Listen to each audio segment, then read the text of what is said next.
अशी सोयाबीन भजी तुम्ही कधी खाल्ली आहे का? बाकी सगळे भजी विसराल इतकी क्रिस्पी आणि टेस्टी आहे. बहुतेक लोकांना वाटतं की सोयाबीनची फक्त भाजी किंवा सोयाबीन फ्राय करून खाऊ शकतात. पण सोयाबीनपासून आपण बरेच रेसिपी करू शकतात.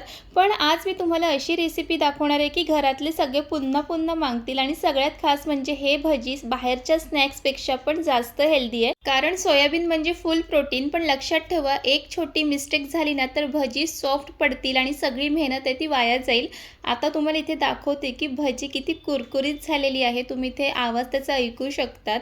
म्हणून हा व्हिडिओ शेवटपर्यंत नक्की बघा, कारण मी तुम्हाला परफेक्ट क्रिस्पी सोयाबीन भजी कसे बनवायचे ते सगळे टिप्स आहेत ते सांगणार आहे. चला मग आजच्या व्हिडिओला सुरुवात करूया. सोयाबीन भजी करण्यासाठी सोयाबीन लागणार आहेत आणि आपल्या घरी तर सोयाबीन असतंच. आणि इथे सोयाबीन मी लहान आकाराचे घेतलेले आहेत.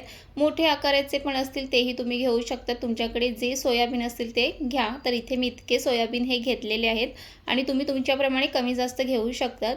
सर्वात आधी तिथे मी गॅसवरती गरम पाणी करून घेणार आहे आणि त्यानंतर मग त्यामध्ये हे सोयाबीन आहेत ते टाकून घेणार आहे.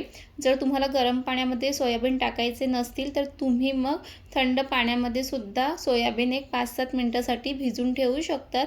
आणि इथे छान अशी उकळसुद्धा आलेली आहे आणि गॅस बंद करायचे, जास्त गरम नाही करायचं आहे. आणि त्यानंतर ते सोयाबीन त्या पाण्यामध्ये 5 मिनिटं त्याला तसंच ठेवायचं आहे. आणि त्यानंतर इथे लागणारे साहित्य आहेत कांदा, मिरची, आलं, लसूण आणि कोथिंबीर घेतलेली आहे. बस इतकंच साहित्य लागतं, जास्त कोणतेही साहित्य लागत नाही.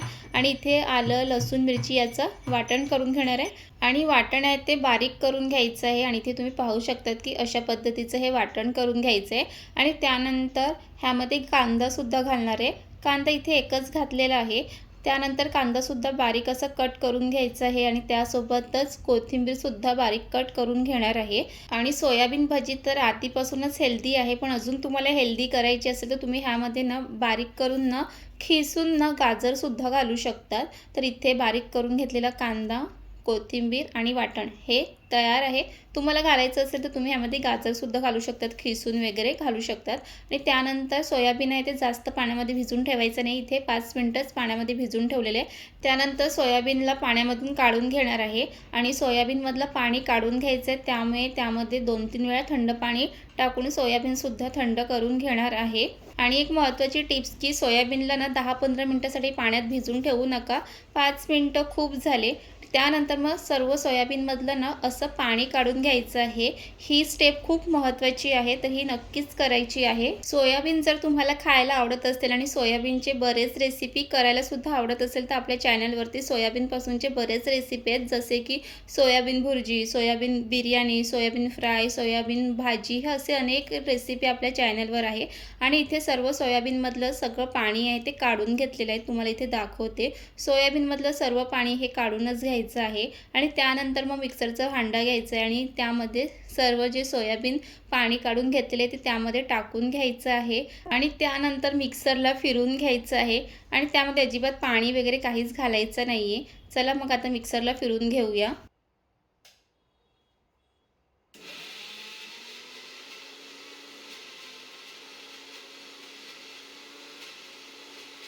मिक्सरला फिरून झालेलं आहे. चला इथे उघडून बघूया की सोयाबीन बारीक झालेलं आहे की नाही. तुम्ही इथे पाहू शकतात की अशा पद्धतीने हे सोयाबीन बारीक करून घ्यायचं आहे. आणि ह्यामधलं सगळं पाणी काढून घेतलेलं आहे, त्यामुळे तुम्ही अशा पद्धतीने बारीक करू शकतात. जर त्यामध्ये पाणी राहिलं तर पूर्ण अशी पेस्ट होते, म्हणून पाणीही काढूनच घ्यायची आहे. आणि सोयाबीन भजी बनवण्यासाठी तर हे परफेक्ट असं हे मिश्रण बनवून तयार झालेलं आहे. त्यानंतर हे मिक्सरला फिरवून घेतलेले मिश्रण आहे ते एका बाउलमध्ये काढून घेणार आहे. आणि त्यानंतर मग ह्यामध्ये आलं लसूण मिरचीचा जो वाटण करून घेतलाय तो ह्यामध्ये घालणार आहे. त्यानंतर त्यामध्ये बारीक करून घेतलेला कांदा घालायचा आहे. आणि कांदा तर घालायचंच आहे, ते स्किप करू नका. अजून तुम्हाला ह्यामध्ये काही घालायचं असेल तर तुम्ही घालू शकता, जसं गाजर वगैरे घालू शकतात.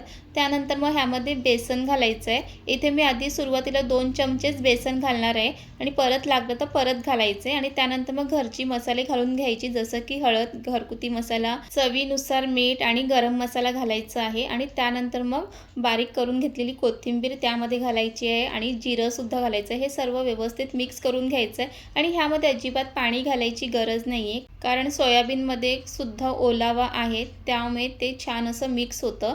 आणि ह्यामध्ये जर अजून बेसन लागलं तर अजून तुम्ही त्यामध्ये बेसन घालू शकतात. तर ह्यामध्ये मी अजून थोडंसं बेसन घातलेलं आहे आणि जर बेसन नसेल घरामध्ये तर तुम्ही ह्यामध्ये तांदळाचं पीठसुद्धा घालू शकतात, कॉर्नफ्लॉवरसुद्धा थोडंसं घालू शकतात. आणि तुम्हाला इथे दाखवते की भजीसाठी ना कसं हे मिश्रण असलं पाहिजे, तर अशा पद्धतीचं असलं पाहिजे. आणि त्यानंतर मग एका साईडला गॅसवरती कढईसुद्धा ठेवणार आहे तेल गरम करण्यासाठी. आणि भजी बनवण्यासाठी ना तेल आहे ते व्यवस्थित गरम झालं पाहिजे. तर इथे तेल व्यवस्थित गरम झालेलं आहे आणि आता एक एक करून जे सोयाबीनचं मिश्रण आहे ते हातामध्ये घेऊन असं भजी बनवून घ्यायची आहे.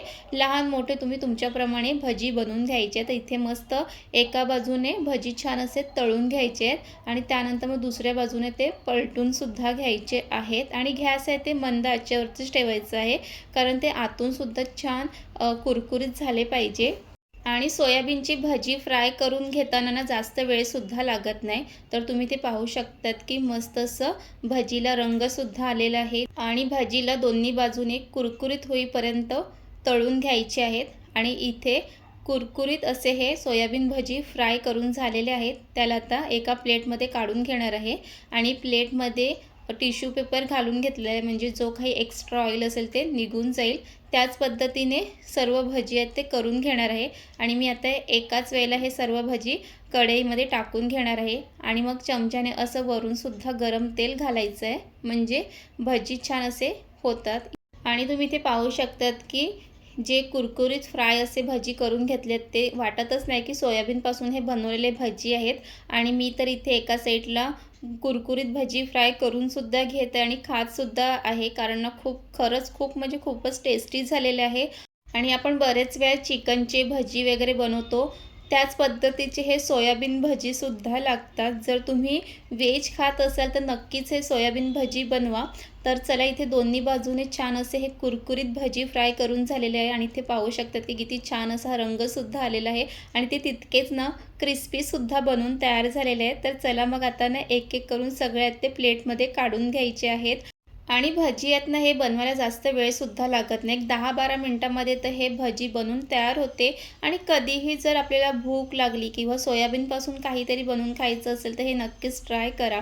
आणि त्यासोबतच ह्यासाठी कोणतेही जास्त साहित्यही लागत नाही आणि जास्त वेळसुद्धा जात नाही. आणि तुम्हाला जर व्हेजमध्ये काही स्टार्टर बनवायचं असेल तर हे खूप छान ऑप्शन आहे. आणि तुम्हाला अजून हे भजी जर अजून चटपटीत बनवायचं असेल तर वरून तुम्ही चाट मसालासुद्धा घालू शकतात आणि हे भजी तुम्ही ग्रीन चटणी किंवा टोमॅटो सॉस ह्यासोबतसुद्धा खाऊ शकतात. आणि भजी किती कुरकुरीत झाली हे तुम्हाला आवाजावरूनच समजेल. तर तुम्हीसुद्धा एकदा नक्की सोयाबीनचे असे कुरकुरीत चविष्ट भजी नक्कीच बनवा आणि तुम्हीसुद्धा असे छोटे छोटे टिप्स आहेत ते फॉलो करा. चला तुम्हाला इथे मी सोयाबीनची भजी खाऊन सांगते आणि खरं सांगते इतके टेस्टी आणि कुरकुरीत झालेले आहेत की असं वाटतच नाही की मी सोयाबीन भजी खाते, असं वाटते की चिकनचे भजी खात आहेत. आणि तुम्हालासुद्धा ही रेसिपी आवडली असेल तर लाईक करा, कमेंट करा, शेअर करा आणि अशा घरगुती रेसिपीसाठी आपल्या पेजला नक्कीच फॉलो करा. पुन्हा भेटूया. Bye bye.